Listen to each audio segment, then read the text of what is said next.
Primeiro de tudo, muito obrigado ao Clube de Criação e a todos vocês pela oportunidade da gente bater um papo sobre IA, inteligência artificial.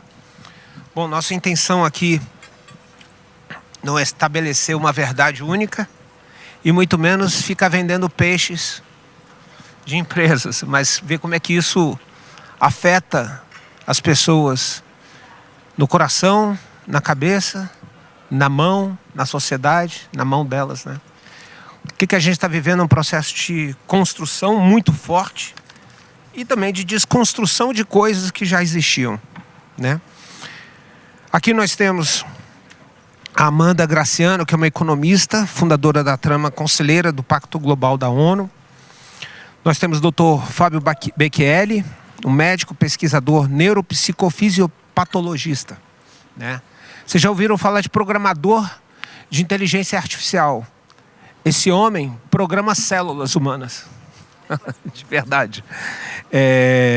Beth Saad, que é doutora estrategista de comunicação digital, professora titular da ECA, da USP.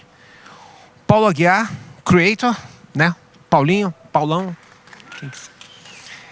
Eu sou Ricardo Figueira, sou cofundador da Figtree e CCO. E aqui a gente está num momento muito interessante, onde a nossa intenção é literalmente a gente criar um ponto de vista amplo sobre o que está acontecendo e o que podemos fazer em vez do que não podemos fazer. Não é hora de ter ansiedade, ao contrário. É hora de abraçar as oportunidades e saber crescer nesse momento, né? Em que muita coisa se reconstrói. E aí, nesse tema que a gente chama de um cenário em construção e desconstrução, o mundo que a gente está vivendo não é um mundo que está passando por uma fase de transformação. Na verdade, a vida é transformação o tempo todo. Isso aqui é natural, é normal. Sempre vivemos essa realidade que estamos vivendo, né? Cada vez mais intensa. E, em função disso, a inteligência artificial, a gente sabe que certamente ajuda a construir novas possibilidades, ao mesmo tempo em que desconstrói a forma como fomos cognitivamente habituados, né, a operar no mundo em que vivemos. E dentro desse conceito, o que isso impacta em criação, em trabalho, conhecimento, futuro, né, autoria, afinal o que fica e o que se desmorona nesse momento. E eu queria aproveitar a oportunidade, né, para puxar esse debate com um tema, o primeiro bloco, onde a gente fala da construção e da desconstrução do conhecimento e da criação como um todo, né? Vou começar aqui do Dr. Fábio, né? Olá, bom dia. Dr. Fábio, do ponto de vista cognitivo humano, na sua visão, o que muda com a massificação da inteligência artificial? Existe divergência, convergência, escala? O que a gente muda em função do que somos hoje e o que vem por aí, no seu ponto de vista? Doutor Fábio, tive a oportunidade de trabalhar com ele 2 anos, é uma excelência incrível. Criatividade junto com ciência ao mesmo tempo, é um monstro. Obrigado, Ricardo, da pergunta, obrigado do convite, obrigado também para o Clube da Criação do convite aqui. Pergunta sempre muito capciosa, vindo do Ricardo, né? A parte cognitiva é muito interessante. Eu estudo neurofisiologia, né? E essa parte de massificação, eu acho que tem algumas coisas de se considerar. Primeiro, a inteligência artificial, ela está num nível de realidade diferente do que a gente está acostumado. Então, todo nível de realidade, existem objetividades e subjetividades. E a cognição passa por isso, né? Assim como a música, né? Você pode ouvir um mesmo ritmo, que é um nível objetivo, e pode ter interpretações diferentes, né? Uma pessoa pode chorar, uma pessoa pode dançar. A inteligência artificial, no sentido de cognição, vai passar por isso, nesse nível, não é alterado de realidade, é um nível novo de realidade. Eu vejo que a massificação ela vai ter 2 grandes importâncias. Uma da parte de super informação. Então, é um grande instrumento de trazer muitas informações, e aí tem que saber como que se vai lidar com essas informações, seja no sentido criativo, construtivo ou desconstrutivo. E por estar num novo nível de realidade também, ela vai trazer, com esse excesso de informações, ou esse aumento de informação, vai depender muito da formação humana também, de como interpretar esse nível de informação, esse nível de realidade novo, né? Então, a cognição ela vai estar num equilíbrio entre informação e formação, né? E a massificação vai depender do quanto que a gente fornece, não só de informação, porque isso, de certa forma, a maioria das IAs vai entregar de um modo mais ou menos democrático, né? Mas a formação aí vai passar muito pelos filtros culturais e cognitivos, né? Muito bom. Beth, como você vê essa transformação quando a gente fala de cognição coletiva, ou seja, formação de cultura?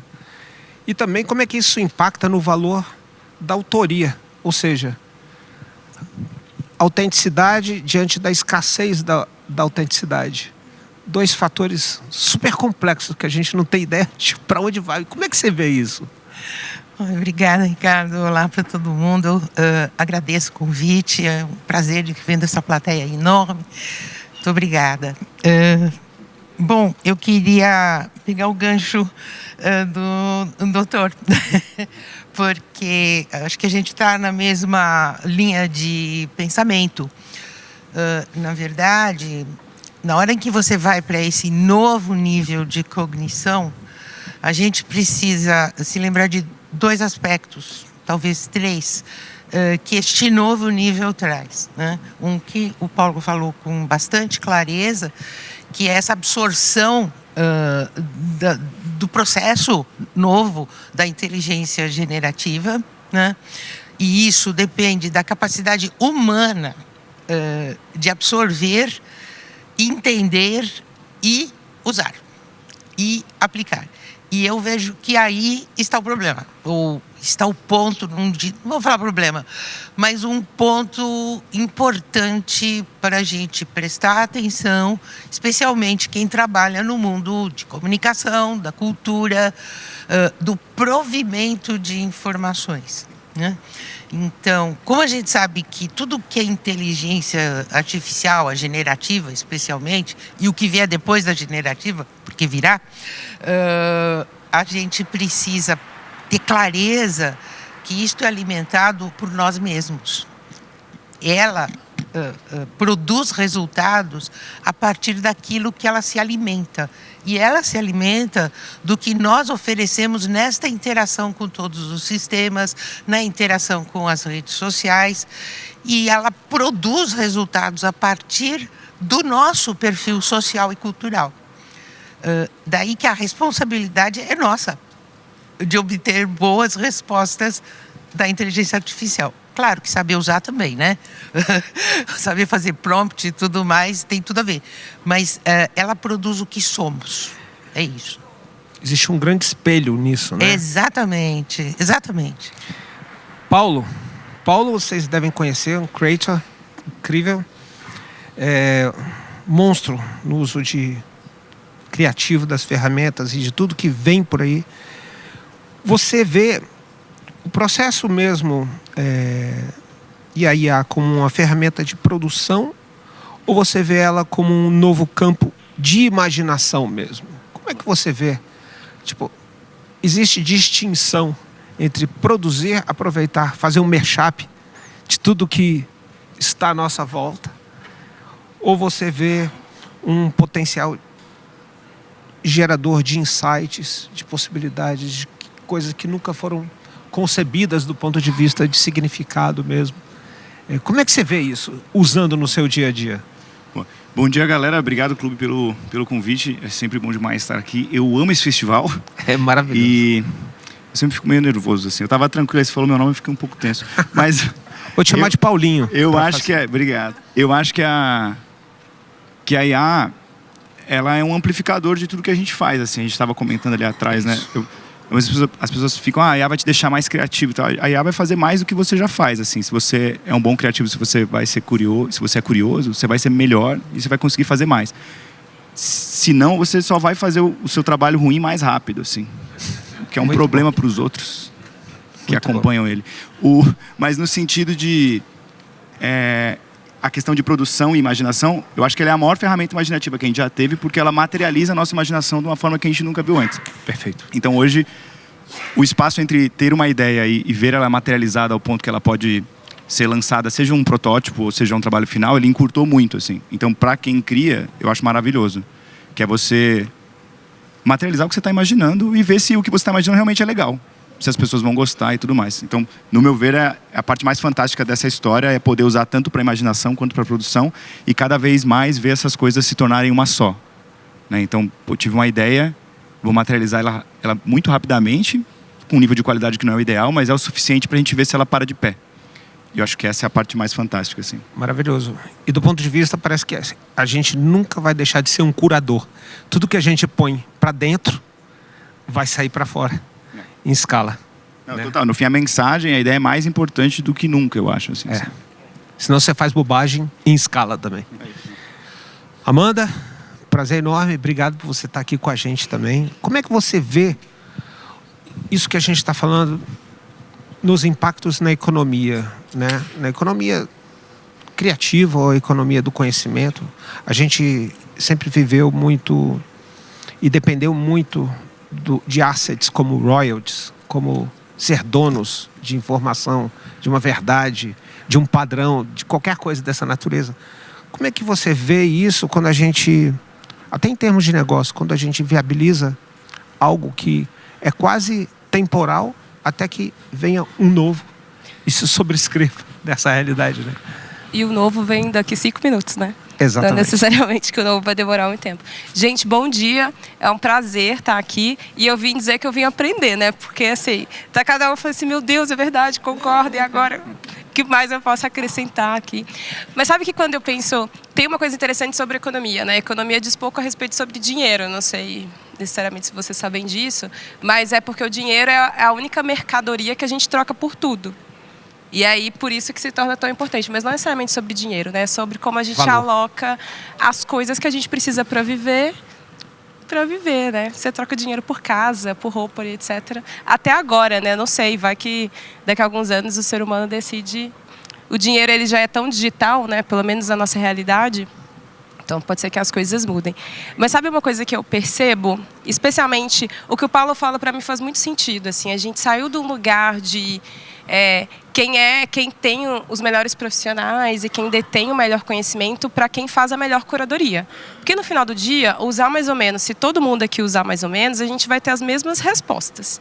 Então, se a gente tem um time que faz a melhor curadoria, isso vai fazer muita diferença. Então, a gente saiu de um lugar do quem detém mais informação para um lugar do quem faz as conexões mais inteligentes. E aí, não é sobre fazer uma campanha, ou até mesmo quando a gente produz conteúdo sobre aquele criativo específico, mas é como é que eu construo a narrativa de cultura a partir daquilo. Porque fazer todo mundo sabe fazer. De verdade, você pega um bom prompt, vai sair os bonequinhos iguais, os desenhos iguais, os vídeos iguais. Eu e o Paulo, a gente está cheio de conteúdo ensinando como é que faz. Igual vai todo mundo fazer. O que vai fazer a diferença, e aí para mim faz muito sentido o que a Beth e o Fábio trouxeram, que é o repertório. Quem souber entender qual que é o que a gente quer que cospe lá no final e o porquê que eu quero que aquilo saia daquele jeito no final, vai usar melhor e vão ser as pessoas que vão se diferenciar e, eventualmente, os negócios, né? Então, ser humano, para mim, nunca fez tanta diferença nesse momento, porque é daí que sai o impacto. Então, eu, enquanto economista, que trabalho no ecossistema de tecnologia, e eu entendo como esse negócio funciona, e eu estou pensando, putz, se eu conectar, eu vou conseguir criar negócios no campo X, Y, Z, eu vou usar muito melhor do que alguém que está usando de forma muito passiva e querendo seguir uma onda. Assim como tudo na vida que já aconteceu na economia, uma galera segue a onda e quem consegue, de fato, criar as conexões inteligentes faz diferença. E aí, ao ponto das conexões inteligentes, a gente vai para os modelos de negócio. O que significa modelo de negócio? Como que eu ganho dinheiro? É a grande resumo de modelo de negócio. Como é que entra dinheiro, como é que eu capto valor e recebo por isso. E aí os modelos de negócio mudam, né? Por hora quem sabe usar um prompt, né? A gente tem comercializado formas diferentes de como que isso funciona, mas daqui a pouco esse hype passa e de fato a gente vai ficar com que negócios são esses que vão conseguir devolver para mim campanhas mais inteligentes, vão fazer conexões não tão óbvias, porque o mercado está muito acostumado com lógica linear, né? Entra A, B, sai... Não, pode entrar A, B, sai J. Desde que as pessoas saibam... Eu sou da linha de raciocínio muito complexo, então eu acho ótimo, ainda bem que inventaram a inteligência artificial, que é alguma coisa que me entende e cria as conexões não óbvias mais rápido. Mas a gente está colocando em xeque tudo que a gente conhece. E vai virar commodity daqui a pouco. Então, Perfeito. enquanto não vira commodity, é importante a gente saber aplicar isso rápido para capturar esse valor que o mercado está criando agora. Não, aproveitando aqui que você já começou nesse ponto, como é que você acha que a IA poderia empoderar, por exemplo, até pessoas menos favorecidas nesse processo? É que aí é a pegadinha, né? Porque no final do dia, quem detém mais conhecimento e tem mais acesso são as pessoas que estão acessando mais rápido as diversas IAs. Porque no final do dia é tudo muito parecido, né? Porque os modelos, eles vieram todos do mesmo lugar, do mesmo time de pesquisa do Google, tadinho, a gente nem fala deles, mas eles têm muito...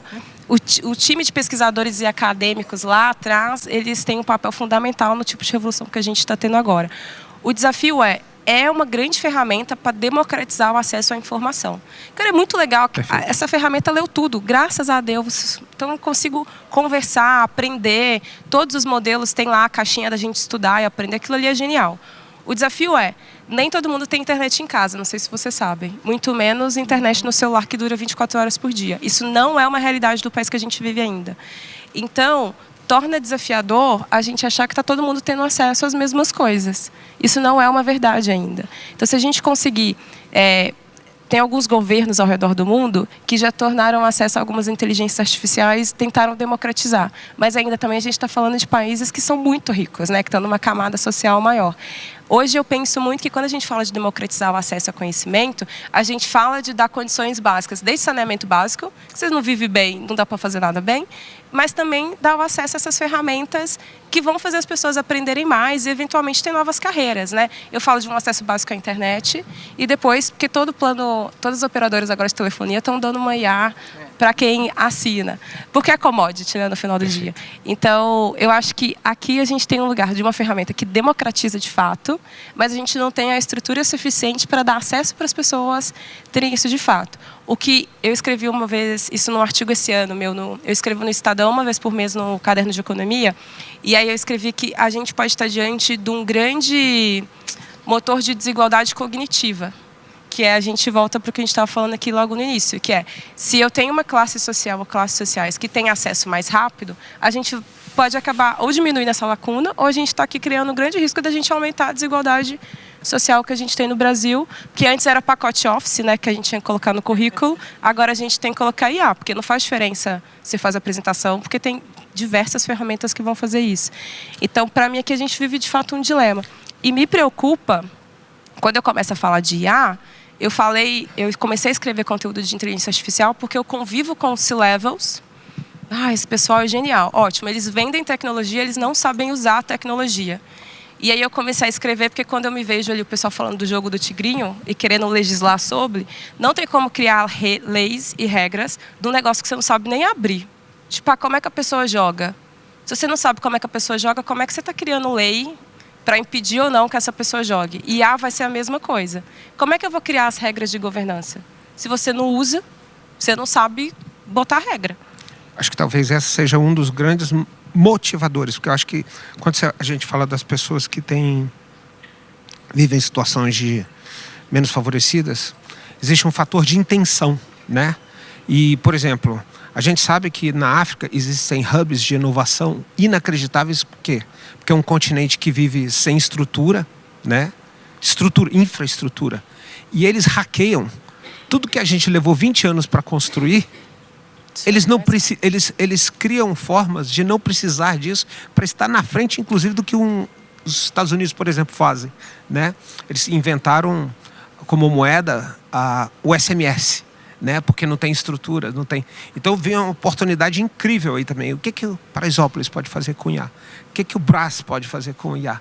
O que a gente pode fazer com o IA? E aí vem a questão da intenção por trás disso, que é a grande mobilização da história. Mas tem uma coisa do acesso, até para não monopolizar a conversa, que eu estou curiosa, que eu quero saber o que vocês acham também.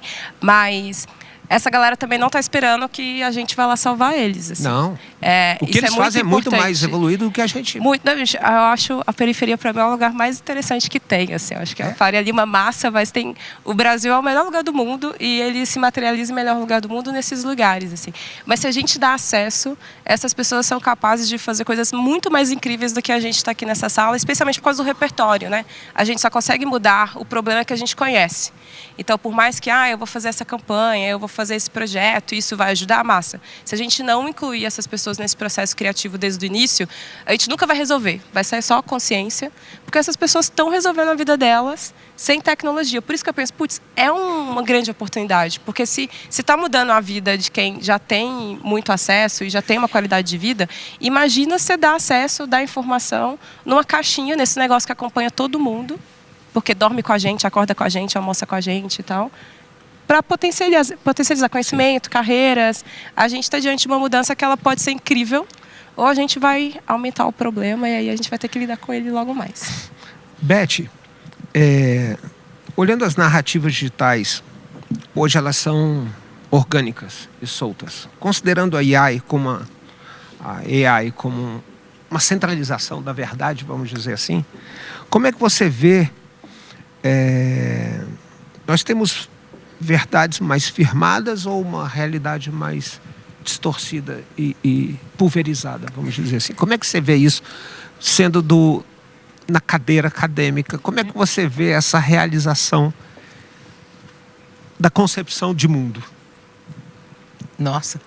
Não, concepção de mundo, que eu digo assim, do que é dito como científico, acadêmico, é a verdade. Sim. Bom, verdades. Eu acho importante Perfeito. A gente entender que as construções da cognição e da percepção e do entendimento dos acontecimentos, das coisas, tem a ver com múltiplas verdades, porque tem a ver com todo o repertório de quem recebe, né? Eu trabalho dentro da área de jornalismo, né? Minha carreira acadêmica começou dando aula para jornalistas sobre tecnologia lá atrás, quando ainda a internet estava nascendo. Hoje a gente tem IA e trabalho com saída da rotina e academicamente trabalho com exatamente essas mudanças que o contemporâneo está trazendo para todos nós, né? E tem um aspecto que Adriana, eu acho essa coisa de incluir a criatividade coletiva, porque ela existe. Mas a gente precisa tomar muito cuidado com esse hype mesmo de a empresa de telefonia deu IA. IAI.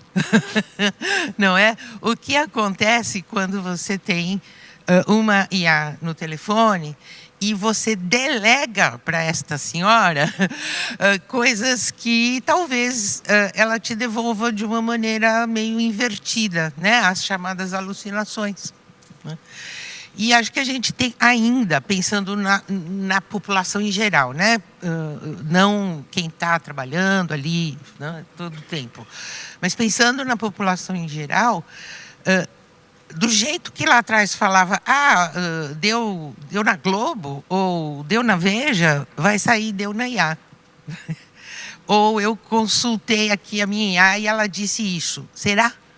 Será que eu não tenho que construir, e aí cabe a nós, sociedade, construir alguma coisa de discernimento para que, ao receber uma informação que vem aqui, a gente está trabalhando num projeto hoje, onde a produção de informação noticiosa ela vai ocorrer mediada por uma inteligência artificial. Então, daqui a já, eu não vou ler mais a empresa de mídia X ou o jornal, a Folha ou coisa. Eu vou ler um conteúdo que a Folha produziu e que a IA, que está no meu celular ou que está no meu computador, onde ela estiver, ela vai me oferecer o que ela capturou lá da Folha. Supostamente capturou dentro do meu perfil, que já está lá armazenado há muito tempo. Mas, gente, isso te coloca numa relação com um elemento maquínico. E que você está confiando neste elemento e vamos devagar, para ver se é exatamente isso. Ou seja, se a gente não der repertório para cada vez mais pessoas, a gente vai ter um cenário meio ou de divisão, né? Ou de o tempo todo misinformation, que a gente fala. Misinformation. E isso é gravíssimo. Porque leva a misunderstanding. É misunderstanding, exatamente. Não compreender. Não querendo usar, né? Não é semiótica, mas enfim. Enfim, é isso mesmo. Misinformation and misunderstanding. E cabe a gente resolver essa questão. Paulo, você como um creator, com o poder que você tem na mão hoje, a sua visão, a gente vive uma realidade, a plataforma, ela é de certa forma dona da audiência. Como é que você acha que a AI pode te ajudar a criar o teu asset no meio dessa história? Primeiro, eu acho que a AI ela ajuda você a criar conteúdo para essa audiência, que embora não seja 100% sua, ela é um pouco sua. Sim. Mas eu acho que a gente tem a capacidade de poder se conectar e gerar conteúdo com mais qualidade, mais velocidade para essa audiência. E eu acho que tem um segundo ponto, que é talvez a trend que eu estou mais acompanhando hoje, que é o vibe coding e o no code, né? Que é a capacidade de criativos desenvolverem plataformas e aplicações utilizando o IA para que você tenha um produto ou uma plataforma para se conectar com a sua audiência, assim. Então, cada vez mais a gente tem visto criativos, creators, pessoas que não são de background de desenvolvimento ou de negócio, criando plataformas para que a sua audiência utilize, assim. Então, não sei quem conhece o Magnifique, por exemplo, que é uma plataforma que amplifica a qualidade das imagens. Ela foi criada por 2 pessoas que não sabem usar código. Também tem o Enrancor, que foi criado pelo Ciro, que é um outro criador de conteúdo. Ele também nunca codificou, né? Ele conseguiu usar a IA para criar essas plataformas em si. Então, acho que existe um momento para criativos, eu não estou nem falando de influenciadores ou de criadores, desenvolverem suas próprias plataformas de um jeito mais simples do que a gente pode imaginar. Então, plataformas como Rapid, Bolt e Lovable. Se você já usou o ChatGPT, você vai entrar lá, você fala com essa plataforma e ela programa para você. E eu tenho certeza que qualquer pessoa que já usou o ChatGPT, que eu imagino que é todos vocês, consegue fazer um MVP, um protótipo de uma plataforma em minutos, assim. Então, acho que tem esse lugar de... As redes sociais, elas têm essa importância na distribuição e elas sempre vão ter, e elas vão ter cada vez mais, quer a gente goste ou não.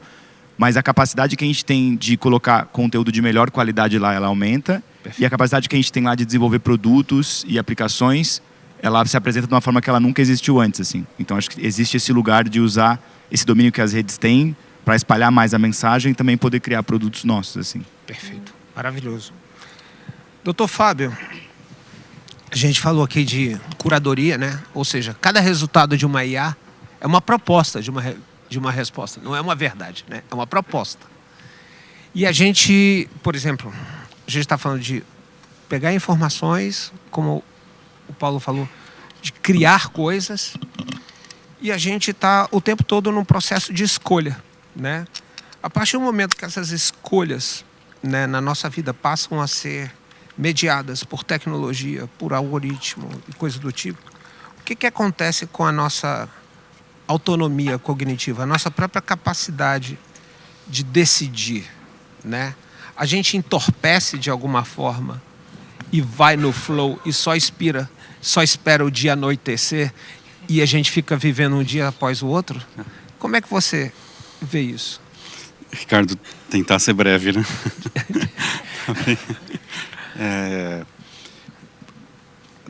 Toda essa realidade, ela vai produzir estímulos corticais no sistema nervoso, no sistema cerebral. O processo de decisão ele passa muito pela percepção, pelo processamento e pela ação, né? Tem toda uma neurocircuitaria capaz de desenvolvida, né? Criada para isso. Eu entendo que a tomada de decisão ela pode ter tem decisões que são automáticas, espontâneas, e tem decisões que passam mais pela cognição, pelos filtros cognitivos, né? O que eu entendo é que precisa de uma coerência nesse fluxo, né?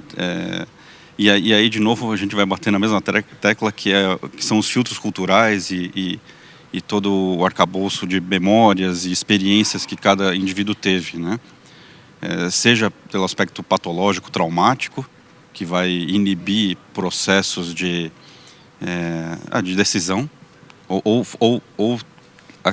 existe um circuito que chama via curta de Ledoux, que você age sem pensar, né? Isso é muito mediado pelo medo, inclusive, né? Sim. Que inclusive é algo muito interessante na IA, porque ela pode gerar medo também, né? Apesar de ser artificial, existe uma interpretação de vários medos possíveis que ela vai desencadear. E aí as decisões vão ser automáticas, não vai passar pelo nível cognitivo, vai ser mais pelo inconsciente, no sentido de se defender, de sobreviver. E existe a parte consciente, né?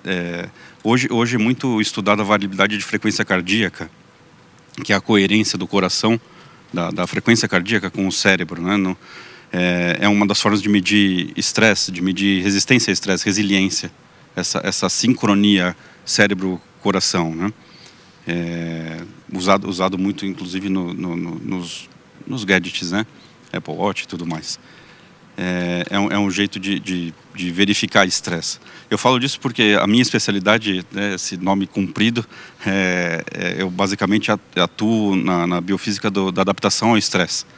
Então, o novo normal, esse estímulo que a gente recebe a todo instante com a IA num número maior, o sistema nervoso que gerencia essa adaptação ao estresse, se ele estiver coerente, ele vai ser mais funcional, vai tomar decisões e vai ter ações mais saudáveis, vamos dizer. Se ele estiver incoerente, a chance de ele tomar decisões equivocadas aumenta muito, ou de interpretar a realidade de forma equivocada aumenta muito, né? Tipo droga, né? Tipo droga, sim, uma alteração, um estado alterado de consciência. Isso pode vir pelo excesso de informação, que gera inflamação, na verdade, também no corpo. Então, gera inflamação? Inflamação, isso é um estresse oxidativo que a gente chama, né? No cérebro mesmo? No cérebro mesmo. Então, a coerência a gente pode pensar no nível de pensamento, no nível cognitivo, cultural, ou de hábitos de vida mesmo, de ritmo do sono, que é fundamental, né, na neurobiologia do sono, pensando em cognição, toda a parte de estilo de vida, né, movimento, alimentação e por aí vai. Isso vai interferir nessa coerência, nesses ritmos todos e nas decisões. Espero ter sido maravilhoso. Mais ou menos claro, né? Não, perfeito. É muito interessante que a gente percebe que tudo na nossa vida tende a que a gente tenha decisões cada vez mais rápidas, né? Eu estava conversando com um neurologista e ele estava me contando que a febre do fatiar fino, para você tomar decisões, por exemplo, você elimina regiões profundas do cérebro em que você geralmente utiliza para tomar decisões, e que isso, ao longo do tempo, tem diminuído, inclusive, o QI das pessoas, esse hábito, né? Ele estava me contando que ele tem pacientes, CEOs, que perderam 10 pontos de QIs nos últimos 5 anos. Em 5 anos tem a capacidade de perder 10 pontos de QIs. É uma loucura. Por viver só na superficialidade, né? Então, ter o controle, a curadoria, a capacidade de ser você e tomar suas decisões sempre é o seu melhor remédio, vamos dizer assim. É o seu porto seguro, né? E eu gostaria de perguntar para vocês, falando um pouco dessa construção e desconstrução do futuro, aproveitando aqui que nós temos um pouquinho mais de tempo para deixar um pouco cada um falar mais do seu ponto de vista sobre um futuro. Eu sei que o futuro é muito... Pela primeira vez, o futuro a gente não pensa como um escape do presente, né? A gente fica assim, o que será que vai acontecer? O que será? Né? A gente antigamente pensava em futuro, pensava em coisas maravilhosas. A gente hoje tem um pouco de ansiedade quando a gente pensa em futuro, né? E aí, 4 coisas que a máquina nunca vai ter, que são diferenciais humanos. A dúvida, né? Por quê? Porque ela é o que move o pensamento crítico, né? E a IA, por não ter o pensamento crítico, ela nunca vai questionar a própria verdade. Então a dúvida é uma coisa que nós somos donos da dúvida, né? A vulnerabilidade, ou seja, o reconhecimento na outra pessoa, as fragilidades que nascem da empatia das relações. A intuição, que é o salto no escuro, né? Antes da lógica. Buscar uma formulação que nunca foi vista, mesmo baseada ou conectada no meu repertório. E a confiança, que é a mais difícil de todas. Eu acho que a gente não está vivendo uma crise de atenção, a gente está vivendo uma crise de confiança, como as pessoas falam, né? Principalmente agora. Porra, tudo que a gente faz está impregnado com alguma coisa. Do PCC ao metanol, tudo. Como é que a gente vive essa realidade e como é que a gente cultiva o que é realmente de valor humano e o que vocês acham que deve ser a sua curadoria de você mesmo nesse futuro? Cada um tem seu 3 minutos para falar sobre isso. 2 minutos. 2 minutinhos para falar sobre isso. Bom, eu vou simplificar. Escolhe a dúvida, a vulnerabilidade, a intuição, a confiança. Eu ouvi do vovô da IA esses dias, porque o entrevistador perguntou assim, porra, então nós estamos ferrados, nós estamos muito bem, o que nós estamos? Ele falou assim, a única coisa que a IA nunca vai aprender é a intuição.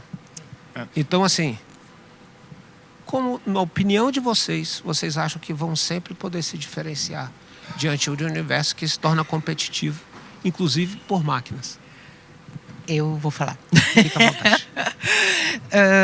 Porque eu vou falar da intuição, porque eu valorizo pessoalmente, individualmente, a minha capacidade intuitiva, né? Tem até colegas lá no grupo de pesquisa, ou orientandos e tudo mais, que tem um povo até que tira uma da minha cara, do tipo, não, mas isso aqui tá dentro do esperado, tal. E eu, não sei, dá um clique ali e vem aquela sensação de intuição que é muito pessoal, tem a ver com olhar o outro, ou olhar e, mais do que olhar, entender o significado que esta pessoa está passando. Para você aí não basear as suas decisões exclusivamente de uma forma linear, estatística, né? Sim ou não é por talvez com a intuição. A intuição vai te dar uma sustentação que é só sua para a tomada de decisão, para a produção de conteúdo, produção de novos conhecimentos. E aí não tem inteligência artificial que vai interferir. O que eu posso dizer, e estou falando muito diretamente, pessoalmente mesmo, porque uso inteligência artificial para me oferecer muitas informações, mas eu consigo usar aquilo da forma que seja parecida comigo, da forma que eu penso.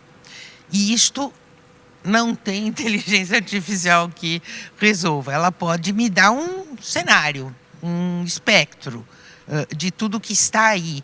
Mas cabe a mim perceber, falar, esta máquina aí está alucinada, está dizendo o que não é. E eu só posso dizer isso por conta da minha intuição e, obviamente, meu repertório de vida.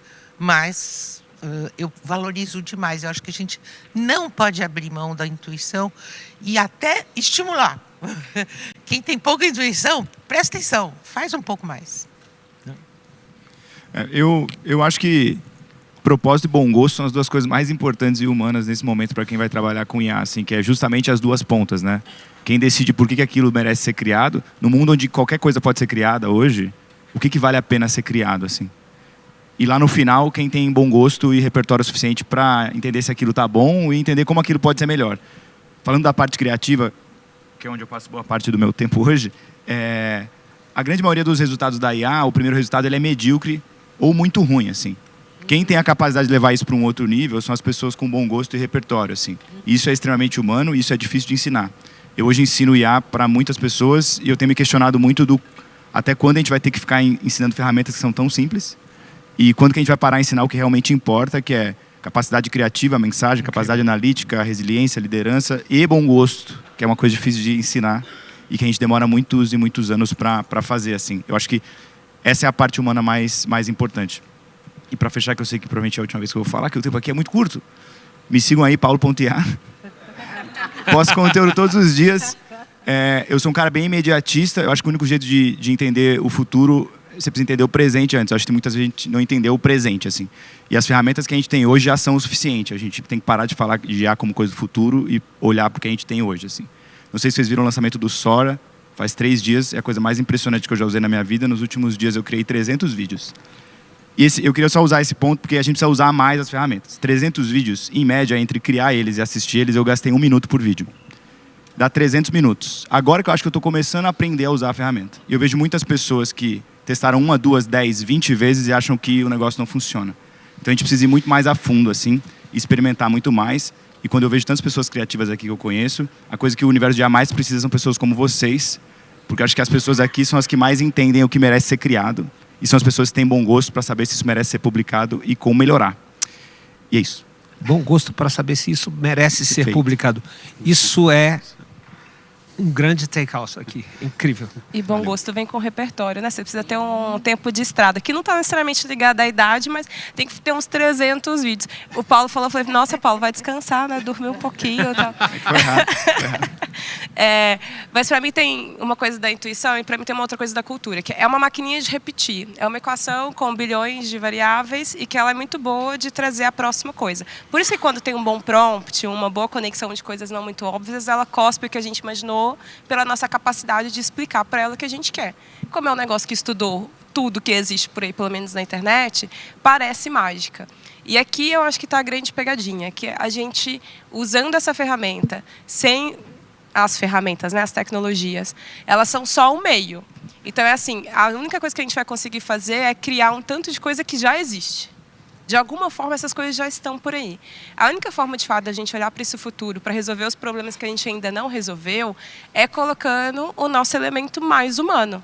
Porque a IA já sabe tudo que já aconteceu. Quando o Paulo fala do presente, é isso. Assim, quais são os desafios que a gente tem agora? Qual que é o desafio de negócio? É só fazer porque está no hype ou isso vai resolver algum problema? Para mim, negócio merece ser criado, é negócio que resolve problema. Se vai só te trazer dinheiro, isso aí é legal, mas é de curtíssimo prazo, né? Esses negócios eles têm que ser estruturantes. A gente tem diversos desafios que são estruturantes. E por que eu falo isso? Para a gente não cair na pegadinha de ficar replicando. Isso daqui a pouco, em 2 anos, dos grandes festivais, das campanhas, a gente vai começar a ver tudo igual. Tudo já foi visto de alguma forma em algum lugar. Então, usem a ferramenta para dar o potencial, mas coloquem o molho, o elemento de vocês, especialmente com a nossa cultura, porque senão a gente vai ver todo mundo igual, um tanto de profissional igual, tendo entrega igual, que eu gostei da frase que o Paulo trouxe, que é, se você é muito bom, você vai fazer o seu muito bom rápido, mas se for medíocre, a gente vai... É a grande ferramenta também da mediocridade ter as coisas medianas. E a régua do mercado, no geral, ela é a régua da média. Então, o mínimo que a gente pode fazer tendo uma ferramenta boa é subir a média. E essa ferramenta é ótima, né? Ela já vê, já ouve, já fala, olha, é maravilhoso. Parece uma pessoa, mas não é, porque inteligente são só coisas orgânicas. E aí, para aproveitar o merchan, eu tenho uma newsletter que chama IAE, que é para ensinar a usar a inteligência artificial no negócio, né? Especialmente para quem é liderança, porque aí a gente vai cair numa outra camada que é como é que avalia performance, como é que cresce, como é que promove, que carreiras são essas que a gente vai pensar daqui 6 meses, e ajuda também muito a gente a identificar os problemas, porque na hora que a Beth fala da desinformação, quando eu olho para os lados socioeconômicos, eu fico apavorada de ver um ano eleitoral chegando e ninguém, assim, a gente que tem um olho bem treinado, daqui a pouco a gente não vai conseguir saber qual que é a diferença desses vídeos. E aí, num cenário de desinformação, quando você fala, é tudo, né, sei lá, crime organizado, etc. Na hora que a gente vê a complexidade que essas coisas acontecem no nosso país, a gente vê que tem a mão de muita gente. Mas só quem tem esse conhecimento tem a capacidade, né, de fazer as pessoas enxergarem. Não é um contra o outro. Mas a gente consegue decidir melhor se a gente tem acesso à informação. Então, tem um cuidado muito grande de usar a ferramenta nesse sentido. Fábio, dá um oi antes dela despedir da gente. Por favor, por favor. Tá bem. Não, pensando em futuro e tudo que foi dito aqui, bom gosto e estética, né? Estética tem muito a ver com balanceamento, com simetria. E eu bato de novo na tecla do futuro coerente, né? Então, seja da saúde, do sistema nervoso coerente, seja das referências pessoais coerentes, acredito que coerência, compassividade e consciência tenha bons frutos no futuro com a IA, né? Para finalizar, se eu puder dar uma contribuição com um ponto de vista, eu diria 3 coisas. Primeiro de tudo, não dediquem o tempo de vocês aos vendedores do apocalipse da criatividade. Não gastem o tempo de vocês com isso, porque isso só faz mal.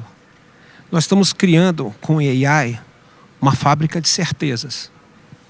E a criatividade é o maior elixir contra o cansaço das certezas. Assim, estamos todos criando. O ser humano, por mais sábio que seja, não basta saber, tem que sentir. E assim, quanto mais a gente sabe, saber não é suficiente. É preciso sentir. E criatividade para fazer pessoas sentirem jamais faltará nesse mundo. Não percam o tempo de vocês com fábricas de ansiedades, dando audiência para fabricantes de ansiedade. Use esse tempo para gerar mais produtividade, para gerar mais originalidade, para se conhecer melhor. E só assim é possível você fazer uma curadoria de você para você mesmo. E a melhor coisa que a gente pode fazer é ser melhor do que a gente era ontem. E é a única coisa que nos move. Eu queria, acima de qualquer coisa, agradecer demais essas pessoas maravilhosas que estiveram aqui.